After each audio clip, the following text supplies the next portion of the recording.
यूट्यूबच्या पहिल्या कमाईमधून आमच्या पप्पांसाठी पायलने कोणतं गिफ्ट घेतलं आणि त्यांची काय रिॲक्शन होती हे तुम्ही या ब्लॉगमध्ये बघणार आहात. जेव्हापासून कान्हा घरी आलाय तेव्हापासून आमच्या घरातलं वातावरणच बदललंय. आज सकाळी सकाळी आम्ही कान्हाला इथं ऊन देण्यासाठी बसलेलो होतो. जेव्हापासून कान्हा घरी आलाय, कान्हाच्या आजी आजोबांना तर कान्हाशिवाय दुसरं काही करायला वेळच राहिलेला नाही. कान्हाच्या येण्यामुळे घरातील वातावरण तर चेंज झालंच आहे आणि त्यासोबत आमच्या घरातील प्रत्येक माणसाचं रुटीन पण चेंज झालेलं आहे. 2 दिवसाच्या सुट्टीनंतर आता ऑफिसचं काम सुरू होणार होतं, पण दुपारून आम्ही सगळेजण खाली पळत आलो कारण कान्हा खूप रडत होता. आणि खाली येऊन बघतो तर काय, कान्हा रडत होता कारण त्याला आंघोळ घातली जात होती. आमच्या कान्हाला आंघोळ करायला मुळीच आवडत नाही. जेव्हा पण तो आंघोळीसाठी बाथरूम मध्ये जातो तर तो इतका मोठ्या मोठ्याने रडतो की अख्खं घर हादरून सोडतो. आणि जसा तो बाथरूमच्या बाहेर येतो तसा तो एकदम शांत होतो, जसं काही तो ड्रामाच करत होता. कान्हाच्या येण्यामुळे आमच्या घरातील दुसरं लहान बाळ आता सुनील झालेलं आहे.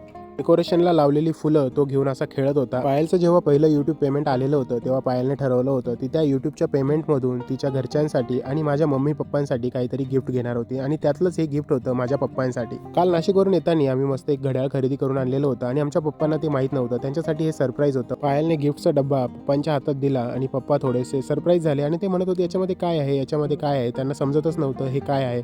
त्यानंतर पप्पांनी त्याला हळूहळू अनबॉक्स केलं आणि अनबॉक्स केल्यानंतर पप्पांच्या चेहऱ्यावरील हावभाव एकदम बदलूनच गेले. पप्पांसाठी हे गिफ्ट एकदम अनएक्सपेक्टेड होतं. पायलने एकदा पप्पांना सुनीलचं वॉच घालताना बघितलं होतं आणि त्यामुळे जेव्हा तिच्याकडे पैसे आले तर तिनं पहिलं गिफ्ट पप्पांसाठी घड्याळ घेतलं. आपल्या सुनेकडून मिळालेलं गिफ्ट बघून पप्पा थोडेसे इमोशनल झालेले होते आणि ते म्हणत होते आजकालच्या जमान्यात सुनांकडून असे गिफ्ट मिळणं एकदम रेअर गोष्ट झालेली आहे, कारण आजकालची परिस्थिती बघता सुनांना सासरे तर नकोच असतात. पप्पांच्या डोळ्यातील इमोशन सर्व काही सांगून जात होते आणि पायललाही थोडंसं प्राऊड फील होत होतं. पप्पांना दिलेल्या ह्या सरप्राईजचा पूर्ण ब्लॉग तुम्ही YouTube वरती जाऊन बघू शकता आणि पप्पांनी नंतर हा डायलॉग दिला. वाटतो की नाही साहेब? संपूर्ण ब्लॉग बघण्यासाठी YouTube वरती स्वप्नील जाधव ब्लॉग सर्च करा. भेटूया पुढच्या मिनी ब्लॉगमध्ये. तोपर्यंत लाईक शेअर सबस्क्राईब.